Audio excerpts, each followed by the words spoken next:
የሀገር ውስጥ ግጭት አለ። የፌደራል መንግስቱ ከህወሓት ጋር የነበረው ጦርነትም የቅርብ ጊዜ ነው። ገና ፋታ ከተገኘ በፕሪቶሪያ ስምምነት ጦርነቱ ቆሞ 2 ዓመት ቢሆነው ነው። እንግዲህ እንደው ኢትዮጵያ ጦርነት መሸከም ትችላለች ወይ አሁን ባለው ሁኔታ? ሌላ ተጨማሪ እኔ ከሙያ አንፃር ነው በንግግር ነው ማምነው። በጠመንጃ አላምንም። ጠመንጃ በምንም ተአምር የውጭ ወራሪ ካልመጣ በስተቀር በሀገር ውስጥ ጉዳይ ላይ ሰላም አምጥቶ ማቅም ብዬ ስለማምን በኢትዮጵያና በኤርትራ መካከል የሚደረገው እንዲህ በዝቅተኛ ደረጃ የሚወሰድ ቢሆን አጥፊ ነው የሚሆነው እና ኢትዮጵያ ህዝብ ደግሞ መጀመሪያ በባድሜ ላይ እንግዲህ ቁጥሩን መቼም ትራንስፓረንሲ ስለሌለ በትክክል አናውቅም። እንዲህ ወደ 70 ሺህ የሚሆኑ ወገኖቻችን አልቋል ይባላል። በትግራይ ጦርነት ጊዜ ሰው የተለያዩ ሚዲያዎች እንደሚጠሩ ወደ 1 ሚሊዮን ህዝብ አልቋል ይባላል። አሁን በአማራ ክልል የሚደረገው ሰዎች ይሞታሉ፣ ይታገታሉ፣ ትምህርት ይዘጋሉ፣ መምህራን ይሞታሉ። እንደዚሁ ብትሄዱ ወደ ምዕራብ ወለጋና ምዕራብ ሸዋ ውስጥ ደግሞ እንደዚሁ ራሱን የቻለ የኦሮሞ ነጻነት ሰራዊት ጋር ግጭት ይኖራል። በግጭቱ ውስጥ ሰላማዊ ሰልፍ ያልቃል። ይህ ትልቅ እልቂት በብዙ ፓርት ኦፍ ኢትዮጵያ ላይ እየተካሄደ ያለበት ሀገር ሌላ ደግሞ ዓለም አቀፋዊ ግጭት ከጎረቤት ሀገር ጋር ለማንሳት መሞከር አይነት ትልቅ ጥፋት መሆን አለበት። እንደኔ ሰላም ማስፈን ለሀገሩ ሰላም ከተፈነ ጎረቤት ሀገር ይፈራል። ኢትዮጵያ በሰላም ብትኖር ሰላማ ሁሉ የተረጋጋ ቢሆን እያንዳንዱ ህዝብ ጥያቄ በሰላም መልስ ቢያገኝና ሁሉ ህዝብ ተስማምቶ ሰላሙን አግኝቶ ቢሆን ኖሮ የጎረቤት ሀገሮች ጣልቃ የሚገቡበት ምክንያት አይኖርም ነበረ። አሁን መንግስትን የሚቃወሙ ኃይላት ወደንም ጠላንም በቀጥታም ሆነ በተዘዋዋሪ የውጭ ድጋፍ አላቸው። እኛው ደግሞ እንጋጭ እንጂ ጠመንጃ የሚያቀብል ሞልተዋል ዓለም ላይ የራሳቸውን የብሔራዊ ጥቅማቸውን ለማስከበር ብሎ በኢትዮጵያ ጣልቃ የሚገቡ አሉ። በቀጥታ ጣልቃ ገብተው ደግሞ ኤርትራን በእኛ በኩል ነው ሊወጉ ሳይሆን ተቃዋሚ ኃይላትን ኢትዮጵያን የምታሰለጥናቸው አሉ። ኤርትራ ለመውጋት ይባላል። ኤርትራም እንደዚሁ በኢትዮጵያ መንግስት ላይ የምታሰለጥናቸው አሉ። በእነዚህ ሳቢያ የውጭ ሀገር መንግስታት ገንዘብ ያላቸው በተለይ ባህረ ሰላጤ ሀገሮች ብዙ ገንዘብ አፍሰው ህዝባችን ለትልቅ አደጋ እንዲያመራ ሊያደርጉ ይችላሉ እና ከዚህ ሁሉ በነበነ የአደጋው ግዙፍነት ታውቆ መንግስት በተፈለገው መንገድ ሁን በሰላም ተነጋግሮ ከኤርትራ ጋር በሰላም ግጭቱ የሚቋጭበትን መንገድ መፈለግ አለበት ባይነኝ። ይሄ ደግሞ የማይቻል ነገር አይደለም። ኤርትራ ዓለም ላይ ካሉ ሀገራት ለእሷ ጥቅም ኢኮኖሚያዊ፣ ማህበረሰባዊ፣ ፖለቲካዊ ጥቅም የሚያስገኝላት ሀገር ምድር ላይ ናምበር 1 አንድ ቁጥር ላይ ብትቀጠር ኢትዮጵያ ውስጥ ቢኖራት በቀላሉ የምታራግፉበት የኢትዮጵያ ደግሞ ማንም የማይጠቀምበትን የአሰብን ወደብ ለኢትዮጵያ ጥቅም ብታውል በክራም ይሁን በግዢ ኢትዮጵያ ደግሞ ትፍ የሆነውን የህዳሴ ግድብ መብራታችንን በአነስተኛ ዋጋ ብትሸጥ ወይም በቅያሬ ብታደርግ ኢትዮጵያ ትልቅ ጥቅም ለኤርትራ የሚሰጥ ኤርትራ ደግሞ ትልቅ ጥቅም ለኢትዮጵያ የሚሰጥ ሀገር ስለሆነች የምትጋጭበት አንዳችን ምክንያት ይሆናል ብዬ አልገምትም፣ አይታየኝም። እና ግጭቱ በአጠቃላይ ለመደምደም ያህል አውዳሚ ነው የሚሆነውና መከሰት የለበትም ባይነኝ። ህዝቡ ሰልችቶታል። ጦርነት አያስፈልገውም ኢትዮጵያ ህዝብ። አቶ ዳይሞዳሌ፣ አቶ ባይሳም አንስተዋል፣ አቶ አብዱራህማንም አንስተዋል። ሰላሙ የበለጠ ይጠቅማል ለእነዚህ 2 ሀገር ህዝቦች እና ኢትዮጵያ ውስጥ ደግሞ እንግዲህ አሁን ግጭት አለ፣ መፈናቀል አለ። ሌላ ሸክም ትችላለች ወይ ሀገሪቱ? አሁን ባለንበት ሁኔታ ቀርቶ መቼም ሊሆን ኢትዮጵያን በሚመስል ኤርትራን ለሚመስል ሶማሊያን ለሚመስል በምርጫ የሚገባ ጦርነት ሊሆን አይችልም። በምንም ተአምር ኢትዮጵያ ሆነ እዚህ ወደኋላ የምንገባበት ይሆናል። የአፍሪካ ቀንድ ሀገራት ጦርነት የሚዋጉበት ቁመና ላይ አይደለም። የኢትዮጵያና የኤርትራን ግንኙነት ደረጃ፣ ትስስር ደረጃ ቅድም የመጀመሪያው ተናጋሪ አብዱራህማን ገልጸዋል። ኤርትራ ውስጣዊ ሰላም ያላት ትመስላለች እንጂ ኤርትራም ሰላም አይደለችም። ያው ሰው ሲሰደድ ነው የሚውለው። እኔ አሁን በስራ ምክንያት እስከ ደቡብ ኦሞ ሄዳለሁ። ኤርትራን እየተሰደዱ በደቡብ ኦሞ በኩል ሁሉ ሊወጡ ሲሉ ነው የሚያዙት። ሀገራቸው ያው ጸጥታ ሊኖረው ይችላል። ሰላም ቢኖር እንደዚህ አይሆንም። ስለዚህ ኢትዮጵያም ሰላም ነው እንጂ የሚያስፈልጋት ግጭት አያስፈልጋትም። የምንቋቋምበት ኢኮኖሚ ያው ካለን ከጉሮሮ ነጥቆ መዋጋት ማለት ነው። ኢትዮጵያም ሆነች እዚህ በቃ አፍሪካ ቀንድ የሚባለው ሱዳንን ጨምረንበት ጦርነት ለመዋጋት የሚያስችል ሁኔታ ላይ አይደሉም። መቋቋም አይቻልም ሲባል ያው የተለመደውን የስቃይ ህይወት መቀጠል ነው የሚሆነው። ስለዚህ 2 ሀገሮች በስምምነት በውይይት መፍታት አለባቸው። ናቸው። ውጭ ጉዳይ ሚኒስትር ደብዳቤም እንደዛ ነው እንወያይ ነው የሚለው። ኤርትራም ያው አላረኩም ነው ያለች ያለችው። በዚህ መካከል እንግዲህ እግዚአብሔር ከረዳን ወደ ድርድር ይከዳል፣ ጦርነት ላይከሰት ይችላል የሚል ተስፋ ነው ማረገው። ለጦርነት አመቺ ሁኔታ ላይ አይደለንም የሚል አጭር መልስ መልስ ይሻላል። ዶክተር ተመስገን በዚሁ ጥያቄ ላይ የእርስዎን አስተያየት ይጨምሩበት። ጦርነትን የትኛውም የአፍሪካ ቀንድ አገራት አፎርድ አያረጉም። አይደለም ያደጉትም እኮ አፎርድ እያደረጉ አይደለም። ለሩሲያ እኮ የዩክሬን ጦርነት እየከፈተ እያየናት ነው እና ጦርነት ገብተንም በቀላሉ የምንጠውም አይደለም። በጣም ዲስትራክቲቭ ነው። የሰው ላይፍ ነው ኮስት የምናደርገው። ስለዚህ እንደው የህልውና ጉዳይ ለኤግዚስቴንሻል ትሬት ካልሆነ በቀር ተመራጭ አይደለም። ኢኮኖሚካል ትሬት ነው ጦርነት። ለሰላም ራሱ አብረት ነው። ለፖለቲካው ለሶቨርኒቲው ትሬት ነው እና እኛ ደግሞ ጦርነት አያነሰንም። ትላንትና በጣም ዲቫስቴቲቭ ጦርነት ነበር። አሁንም ችግሮች አሉብን።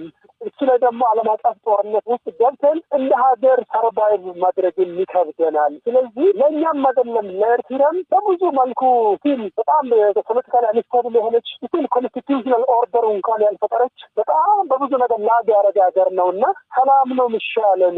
ስለዚህ ሁለቱም ሀገራት እንደ ሶስተኛው ወገን ተጨምሮም ቢሆን ወደ ሰላም ወደ እርቅ ጉዳዮችን በድርድር ወደምንፈታበት አማራጭ መሄዱ ነው የሚሻለው። ጦርነት አናፎርደብል ነው የሚል ያለኝ። አቶ አብዱራህማን ወደ እርስዎ ጥያቄ ይዤ ልምጣና እንግዲህ ኢትዮጵያም ኤርትራም ከኋላቸው የሚሰለፉ ሌሎች ኃይሎች በተደጋጋሚ ይነሳልና እንዲህ አይነት ግጭት ከተከሰተ የሌሎች ሀገሮች መፋለሚያ ሜዳ ሊሆኑ ይችላሉ ኢትዮጵያና ኤርትራና አስኪ ነው ከዚህ አንጻር ተብሎ ይነሳልና የምስራቅ አፍሪካን ፖለቲካ እንግዲህ በቅርበት የሚከታተሉ ሁሌ የሚተነትኑ ባለሙያ ነውትና አስተያየት እሱ ላይ እንዲሰጡ ፈልጌ ነው። እንግዲህ ጭብጡ ታይተዋል ማለት ከሶማሌ ጋር የተደረገው አለመስማማት ግብጾችን ሶማሌ ድረስ እንዲገቡ አስችለዋል። ጅቡቲም እንደዛ፣ ግብጽ አሁን እዛ ይገኛሉ። ኤርትራም እንደዛ፣ ቱርኮችም እና ሌላ ኃይሎችም ኢራኖች ለምሳሌ የመን ውስጥ ይገኛሉ። ሳውዲ አረቢያ ደግሞ አሁን የመን ወደ ሳውዲ ለማስመለስ እየሞከሩ ናቸው። ኢማራቶችን ከየመን አስወጥተው በኢራን የሚደገፉ ብቻ የሁቲ ቡድን ቆርጠዋል እዛ እና በኢትዮጵያና በኤርትራ ይሁን በኢትዮጵያና በሱዳን በኢትዮጵያና በሶማሊያ የሚገኝ የሆነ አይነት ግጭት የግድ ነው ሌላ ሀገሮች እንደሚገቡበት የሚያሰጋው። ለምሳሌ በአሁኑ ጊዜ ምናልባት ኢትዮጵያ ከኢማራትና ከእስራኤል ጥሩ ግንኙነት አላት። እስራኤል ደግሞ የግብፅና የቱርኪ ወደዛ አካባቢ መስፋፋት ስጋት ሊፈጥርባቸው ስለሚችል ሶማሌላንድ እውቅና ሰጥተው እዛ ላይ ምናልባት አንድ እንቅስቃሴ ሊያደርጉ ይችላሉ። ከዛም አልፎ ህንድ ደግሞ አሁን ባለፈው በጠቅላይ ሚኒስትር ሞዲ አዲስ አበባ በደረሱበት ጊዜ የኢትዮጵያና የህንድ ግንኙነት ወደ ስትራቴጂካዊ ሌቨል ከፍ አድርጌዋለሁ ብለው ተናግረዋል እና ይሄ ነገር ምን ያህል ስጋትና የሌሎች ሀገሮች ጦርነቱ ውስጥ የመግባት ሁኔታዎች ሊፈጠሩ ይችላሉ። ይሄ እንዳይሆን እንግዲህ የመንግስታቱ ወደ ነበርበት ወደ 2018 እዛ ላይ መመለስ አለባቸው። ይሄን ለማድረግ ደግሞ መጀመሪያው የባህር በር ጥያቄ ይሁን የሌላ ጥያቄዎች የሚነሱት በአግባብ በተጀመረው ስምምነት በተጀመረው መንፈስ በ2018 የተጀመረው በአስመራና በጅዳ በአቡዛቢም የተደረገው ስምምነቶች እዛ ላይ መመለስ ቀላል ነው። እሱ ይቀላል፣ እሱ ደግሞ ይበጃል ለሁለቱም። ኢንፋክት ለሁለቱም ብቻ ሳይሆን ለሌሎቹም ጨምሮ ማለት ነው፣ ለቀጠናው በሙሉ ሌላ ሊገቡ የሚችሉ ኃይሎችም እንዲቆጠሩ ያደርጋል። ወደ መፍትሄ እየመጡ ነውና መፍትሄውን ከማንሳታችን በፊት እንደው በቀጠናው ላይስ ምን ሊያመጣ ይችላል? እንዲህ አይነቱ አሰላለፍ ቀውስ ያመጣል። እንደሚታወቀው የቀይ ባህር ዋና የንግድና የሌላ መናኸሪያ አካባቢ ስለሆነ የአፍሪካ ቀንድ ደግሞ እዛ አካባቢ ነው ያለው። ስለዚህ ቀውጡ የአፍሪካ ቀንድ ሀገሮች አልፎ ወደ ቀጠናውና ዓለምን ሊያሰጋ ይችላል። ለዚህም ነው በዩናይትድ ኔሽንስ ሲሆን በአሜሪካም በአውሮፓ ህብረት ጫና እየተደረገ ነው ወደ ጦርነት እንዳይመራ ይሄ ነገር እየተባለ ነው። ምክንያቱም ለነሱም ስለሚጎዳ ማለት ነው በኢኮኖሚና በሌላ ምክንያቶች። አቶ ባይሳ ወደ ቀጠናው የሚያመጣውን ችግር እንዴት አዩት? ለሀገራቱ ብቻ ሳይሆን ሌሎች ሀገራትም የመፋለሚያ ሜዳ ሊያደርጉት ይችላሉ። አንዱ በአንዱ ጀርባ ሊሆነ ይችላልና በቀጠናው ላይ የሚያመጣው ችግር ምን ሊሆን ይችላል? በቀጠናው ላይ ትልቅ ችግር ያመጣል ባይነኝ። አቶ አብዱራህማንም በትክክል እንዳስቀመጡት ፊት በቀይ ባህር አካባቢ ምንም አይነት ፕሬዘንስ ወይም ያልነበሩ አገራት አሁን ከምጠበቀው በላይ ኃይላቸውን አሰባስበው እዚህ አካባቢ መገኘት በሶማሌላንድ ሁሉ መገኘታቸው ልክ አቶ አብዱራህማን እንዳለው በጣም አሳሳቢ ደረጃ ላይ ሊያደርስ ይችላል ይህም ግጭት። ስለዚህ ግጭቱ እንደ 1998 ዓመተ ምህረት በኢትዮጵያና በኤርትራ መካከል ብቻ ላይሆን ይችላል የሚል ግምት አለ። የአሁኑ ግጭት ከዛ ይከፋል። ያ ማለት በቀጠና ውስጥ ብዙ አገሮች በቀጥታም ሆነ በተዘዋዋሪ ሊካፈሉ የሚችሉበት ሁኔታ ይፈጠራል። ይህ ሲሆን ብዙ ጊዜ ልክ አሁን ሱዳን ውስጥ ባለው የእርስ በርስ ግጭት ብዙ የኤርትራ የሱዳን ስደተኞች ወደ ኢትዮጵያ ይመጣሉ። ይሄ የጸጥታ ጉዳይን ጥያቄ ውስጥ ያስገባል እና ትልቁ ጦርነት በተካሄደ ኢትዮጵያና ኤርትራ መካከል ኢትዮጵያኖች ሊፈልሱ ይችላሉ ወደ ጎረቤት ሀገራት። ይሄ ብዙ ጣጣ ሊያመጣ ይችላል። ምንም የማይሰማቸው በቀጥታ በጦርነቱ የማይሳተፉ መሳሪያ ወይም ገንዘብ ብቻ ልኮ የሚያዋጉ ሀገራት ደግሞ በጣም ብዙ ናቸው። ስለዚህ ኢትዮጵያ ይሄ ሁሉ ይጠብቃታል። እንግዲህ ቀጠናውን ብዬ ነው የማስበው። እንግዲህ አድርግና ጦርነቱ ግጭቱ ከተካሄደ ግን አምናለሁ ወደዛ አንደርስም ብዬ ነው የማስበው። እንግዲህ በእኔ ግምት በስምምነት ያልቃል ብዬ አስባለሁ። በተረፈ ግን ትልቅ አደጋ ነው ያጋጠመናል ጦርነቱ ብነሳ። አቶ ዳሞ እንግዲህ ሌሎች ሀገሮች ጣልቃ ሊገቡ ይችላሉ። የሁለቱ ሀገራት ብቻ ጦርነት ሊሆን አይችልም ጦርነቱ ከተነሳ የሚል በሁለቱ ተወያዮች ተነስቷልና ከኢትዮጵያም ከኤርትራም አልፎ በአካባቢው የሚያመጣው ችግር ምን ይመስላል? ኦልሬዲ ግጭቱ ወደ ጦርነት ከመፈንዳቱም በፊት የተወሰነ ኃይል አስተላለፍ አለ። በተለይ ኤርትራ ከግብጽ ጋር ያላት ቅርበት በጣም እየጨመረ ሄዷል። የግብጽ ሚና በቀላሉ የሚታይ አይደለም። እንደ ኢትዮጵያዊ ወይም ኢትዮጵያ ቦታ ሆኖ ለሚመለከት ሰው በዚህ በህዳሴው ግድብ ምክንያት የግብጽ ፊት ለፊት ነው all options are available, all options are on the table የሚል ነገር አላቸው። ኢትዮጵያን መክበብና ውስጣዊ ሰላሟን ማንሳት ኢትዮጵያ ተገዳ አስገዳጅ ውል እንድትፈርም ማድረጊያ መንገድ ነው የሚል ግልጽ አቋም ነው የሚያራምዱት። ስለዚህ ቀጥታ ኢትዮጵያ ላይ ያው ከኤርትራ ጎን የምትሰለፍ ሀገር ግብጽ ነች። ይሄ ማንም ያውቀው ነው። ግብጻውያንም ራሳቸው ማይዋሹት ነው። ደጋግመው ጉብኝቱ ምንም የሚካሄድበት ነው። የመንግስታት አስተላለፍ ቅድም ሁለቱም ሰዎች ተናግረዋል። መንግስታዊ ያልሆኑ አካላትንም እዚህ ውስጥ ማስገባት ነው የሚያስፈልገው። ግጭቱ ከተፈጠረ ከየመን ሁቲዎች ደቡብ የመን ሳውዘርን ትራንዚሽናል ካውንስል ዩናይትድ አረብ ኤሚሬትስ ጎን ያለውና ሳውዲ አረቢያ በቀደም የምትደበድበው ኃይል አለ። እዚህ ሶማሊያ ውስጥ አልሸባብ አለ። ሱዳን ውስጥ ተፋላሚዎች አሉ። የታችኛው ዳርፉርን ይዞ አሁን ወደ ኢትዮጵያ እየቀረበ ያለው አለ። ሌሎችም የሽብር ቡድኖች ሁሉ ሊገቡበት ይችላሉ። ስለዚህ ጦርነቱ ቀጠናዊ ብቻ ሳይሆን ዓለም አቀፋዊ የመሆን አጋጣሚ ሊፈጠር ይችላል። ከዛ ደግሞ ያው ቁጭ ብሎ ሰቀሉትን ቆሞ ማውረድ ያቅታል በሚሉት አይነት ማስቆሙን መከራ ነው። የተዋናዩ ብዛት ሲበዛ አንዴ ከፈነዳ በኋላ መመለስ በጣም አስቸጋሪ ነው የሚሆነው። ስለዚህ አሰላለፉ ገና ካሁኑ ኦልሬዲ ጎራዎች እየተሰለፉ ያሉበት ነው። በተጠንቀቅ ያለበት ነው። መለኮሷን ነው የሚጠበቀው የሚመስለውና ግጭቱ ከፈነዳ የዓለም አቀፍ ጦር ሜዳ ነው የሚሆን የሚመስለኝና በጣም አስፈሪ ነው። ዶክተር ተመስገን የእርሶ አስተያየትስ እዚህ ላይ ምን ይመስላል? ይሄኑ ጥያቄ ነው ለእርሶ የማነሳው። አመሰግናለሁ። ተስፋ ማደርገው ጦርነት አይነሳም የሚል እንደው አላደለ እምነት አለኝ። ጦርነት የሚነሳ ከሆነ ግን በጣም ኮንሲኩዌንሱ በጣም ዲስትራክቲቭ ይሆናል። ኤክስትሪምሊ ቫዮለንት ነው የሚሆነው። ኢንተርናሽናል ሴኩሪቲ ትሬት ሁሉ ሊሆን ይችላል የሚል ሀሳብ አለኝ። ኢትዮጵያ ውስጥ የውስጥ ኃይል አለ። በሀገራት መካከል የሚደረግ ጦርነት ዓለም አቀፍ ጦርነት ነው የሚባለው። ኢንተርናሽናል ነው የሚሆነው። ኢንተርናሽናል መሆኑ ብቻም ሳይሆን አፍሪካ ቀንድ በጣም ዳይናሚክ ነው። ሱዳን ውስጥ ኦንጎይንግ ሲቪል ዋር አለ። ሶማሊያ ውስጥ እንደዛው አልሸባብ ያልተረጋጋ ኤንቫይሮንመንት አለ። በሰላም አስከባሪ ሲል የገባ የጎረቤት ኃይላትም አሉ። እንደዚሁ ደግሞ ቀይ ባህር እንደሚታወቀው ኢንተርናሽናል ትሬድ ሩት ነው። በጣም ከፍተኛ የሆነ ሴኩሪታይዝ የሆነ ዞን ነው። ጅቡቲ ውስጥ እንደሚታወቀው ከፍተኛ የሆነ ለሀያላን ሚሊተሪ ቤዝ ያለበት ቀጠና ነው። ስለዚህ እዚህ አካባቢ ላይ የሚፈጠረው ጉዳይ አልቲሜትሊ ዓለም አቀፍ የመሆን እድሉ በጣም ከፍተኛ ነው የሚሆነው። በዛ ላይ ደግሞ እንደሚታወቀው ጎራ መፈጠር አለ። አላይመንት ሪአላይመንት ብል ታነሳ የነበረው ስትራቴጂክ ፓርትነርሺፕ የመፍጠር ሁኔታ ይታያል በኤርትራም በኩልና ስለዚህ ሌሎች ሀገራት የመግባት እድሉ በጣም ከፍተኛ ነው የሚሆነው። እንደዚህም ከባህር ማዶ እንደሚታወቀው ጋዛ ላይ የሚሆነው እስራኤል አሜሪካና ኢራን ጋር ተያይዞ ያለው ፍጥጫ የሁቲ ስለዚህ ኦቨርኦል ዳይናሚክሱ ኢንቫይሮንመንቱ በአጠቃላይ በጣም ቮላታይል እና ከፍተኛ የሆነ ማለት መገመት የማይቻል አንፕሪዲክተብል ሴኩሪቲ ዳይናሚክስ ያለው ጂኦፖለቲክሱ በጣም ከፍተኛ ነው። እዚህ ላይ ይሄን ጨመርን ማለት እኛ መሸከም የማንችለውና መውጣትን የማንችለው ውጤት ነው ሊመጣ የሚችለው። ስለዚህ አደጋው በጣም ከፍተኛ ነው እና በተቻለ መጠን ወደዚህ ጦርነት መግባትን ማስቀረት የሚቻልበት አማራጭን ሁሉ እኔ ዶክትሪን የማያቱ ነው ለሁለቱም ሀገር የሚያዋጣው የሚል ተስፋ ያለኝ። ወደ መቋጫው እየመጣን ስለሆነ ከዚህ አዙሪት ሀገራቱ እንዴት ይውጡ? መፍትሄው ምን ይሁን?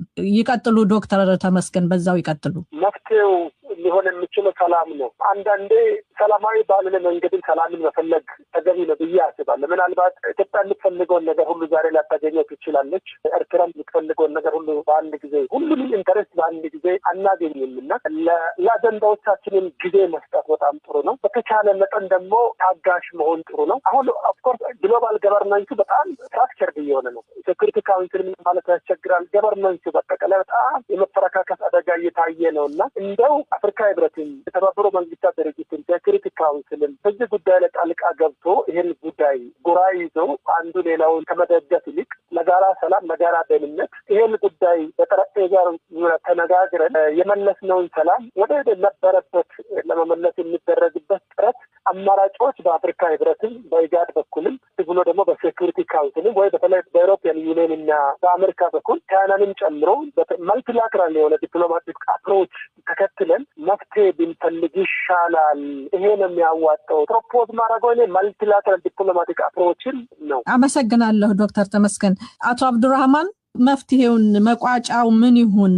እንዴት ያብቃ ይሄ የጦርነት የሁለቱ ሀገራት የጦርነት አዙሪት? እንግዲህ በአሁኑ ጊዜ በኢትዮጵያ መንግስት ነው የባህር በርና የሌሎች እየተነሱ ያሉት እና እነዚህም ለጦርነት ጀስቲፊኬሽን ለመስጠት ከመጠቀም ተቆጥበው ባለው በ2018 ስምምነቶቹ መሰረት ወደዛ ተመስርተው እንደዛ ቢሰሩ የተሻለ ነው። በተለይ ደግሞ በፕሬዚደንት ኢሳያስ ኢንፋክት የቅርብ ሰዎቻቸውን የማያምኑ ሰዎች ሆነው ጠቅላይ ሚኒስትር አብይ አህመድ ግን ትልቅ እምነት ሰጥተው በጣም ሊሰሩ ከሱ ጋር ፈልገው እንደነበር ሁላችን ታዝበናቸዋል በዛን ጊዜ እና ያን ነው የሚያዋጣው። ሁለቱ ሀገሮች መንግስታቱ ኦፍኮርስ የህዝቡ ጉዳይ ነው፣ ጥሩ ናቸው መጥፎ ናቸው እዛ ላይ ሳንገባ ማለት ነው። ግን እነዚህ ኃይሎች ያው በአሁኑ ጊዜ የኢትዮጵያና የኤርትራ ህዝብ ኃላፊነት ተሸክመው ስላሉ ወደ ሰላም ተመልሰው በሰላም በድርድር የሆነ ነገር የሚያለያያቸው ካለም መፍታት ወደዛ ብቻ ነው፣ ሌላ አማራጭ የለም። አንድ የመጨረሻ ቃል ልላት የምፈልግ ደግሞ አቅሙ አለን ወይም መሸከም እንችላለን ወይ አንችልም የሚል ጥያቄ ብንችልም ጦርነት አማራጭ አይደለም። ጦርነት በምንም ጊዜ ለማንኛውም ነገር አማራጭ ሊሆን አይችልም። አቶ ባይሳ ወደ መፍትሄ እየመጣን ስለሆነ መፍትሄው ምን ይሁን? አቶ አብዱራህማን በትክክል አስቀምጠዋል። ሌላ ብዙ የሚጨምረውልኝም ጦርነት በምንም መልኩ አማራጭ አይሆንም። የኤርትራና የኢትዮጵያ ህዝቦች መሪዎቻችንን ጨምሮ ያን አንድ ህዝቦች የነበሩ አንድ አይነት ሳይኮሎጂካል አስተሳሰብ የነበራቸው እና ብቻን ማንም የውጭ ሀገር ጣልቃ ሳይገባ እርስ በርሳቸው ተግባብተው ችግር ሊፈቱ ይችላሉ የሚል እምነት ስላለኝ ጦርነት ታምቡሩን ትተው አሁን የሰላም መንገዱን በፓብሊክ ዲፕሎማሲ በፈለገ ይሁን የውጭ ሀገር ማንም ሳልገቡ ራሳቸው ሰው ያደርጋሉ የሚል ግምት አለኝ። ጦርነት አማራጭ አይደለም። ይነጋገሩ፣ ይወያዩ ሁለቱ ሀገራት ብቻ። አቶ ዳይሞል ውይይቱን ይቋጩልኝ። የመጨረሻ ተናጋሪ እርስዎ ኖት። ሁለቱ ሀገራት ወደ ሰላም እንዲመጡ ወደ ንግግር እንዲመጡ ምን መደረግ አለበት? የመጀመሪያው እንግዲህ ግልጽነት ነው። ኮንፊደንስ ቢልዲንግ ይባላል። አሁን ቅድም ያነሳነው በሁለቱ ሀገራት መካከል ለጊዜው እየታለፈ እንደገና የሚያገረሽ ነገር ችግር ሲነሳ የሚፈቱበትን ፕሮሲጀር በትክክል ባለመዘርጋታቸው ነው የሚል እምነት አለኝና አሁን መጀመሪያ ወደ ጦርነት የመሄድ አማራጭን ቀጥታ ማቆም ነው። ይህን ለማቆም ሁለቱ ሀገሮች ካላቸው ግንኙነት ባለፈ የሌላውን ሶስተኛ አካል ሳይሆን የየራሳቸውን ብሔራዊ ጥቅም ካሰሉ ጥቅሙን የሚያገኙት በሰላማዊ መንገድ እንጂ በጦርነት አይደለም። በጦርነት ኪሳራ ነው። ሁለቱም ጥቅሞቻቸውን ሊያጡ ስለሚችሉ በዛ መልክ ካሰቡ በኋላ ተቋማዊ የሆኑ ውይይቶችን በትዕግስት ማካሄድ አለባቸው የሚል ነገር አለኝ። ሁላችንም በዚህ መልክ የጦርነት ፕሮፓጋንዳውን መቀነስ ነው መጀመሪያው ነገር። ራስን ለዛ ፕሮፓጋንዳ አለማጋለጥ ቢጀምር ከዛ በኋላ ውይይት ይመጣል። አሸናፊ ተሸናፊ የሚባል ነገር የለም በሚል መንፈስ ወደ ውይይት እንዲመጡ መግፋት ነው። ትላልቅ ሀገሮችም እየመጡ ነው ወደ ኢትዮጵያ። በጣም በብዛት ዲፕሎማቲክ እንቅስቃሴ አለ። ይህን ሳያነሳ ያልፋል የሚል ነገር የለኝም። ግን ባለቤቶቹ ሁለቱ ሀገሮች ናቸው። ሁለቱ ሀገሮች በጋራ ነው መጠቀም የሚችሉት። አንዱን የሚያሸንፍበት የለም የሚል እይታ ይዘው በትዕግስት በድርድር ለመፍታት መሄድ ነው። በሁለቱ ሀገሮች ውስጥ ያሉ አጎራባችም የሆኑ የታጠቁ ኃይሎችም በዚህ መልክ ነው መሄድ ያለባቸው። አጋጣሚውን ተጠቅሞ አመፅን ማቀጣጠል አይጠቅምም፣ አብሮ መጥፋት ነው የሚሆነው። በዚህ መልክ ከስነ ልቦና ጀምሮ ወደ ህጋዊ መስመር መሄዱ ነው የሚያዋጣው የሚል ሀሳብ ነው ያለኝ። አመሰግናለሁ። አቶ አብዱራህማን ሰይድ የምስራቅ አፍሪካ የፖለቲካ ተንታኝ፣ አቶ ባይሳ ዋቆያ ዓለም አቀፍ የህግ ባለሙያ፣ አቶ ዳሞዳሌ ግሎባል ፒስ ባንክ የተባለ ሀገር በቀል መንግስታዊ ያልሆነ ድርጅት የሰላምና ግንባታ ፕሮሞሽን ዳይሬክቶሬት ዳይሬክተር ሆነው የሚሰሩ ናቸው። ዶክተር ተመስገን ቶማስ የሰላምና የደህንነት ከፍተኛ ባለሙያ ናቸው። እንግዶች በውይይቱ ስለተሳተፋችሁ ከልብ አመሰግናለሁ። እናመሰግናለን። ግን ስላገኘን እናመሰግናለን።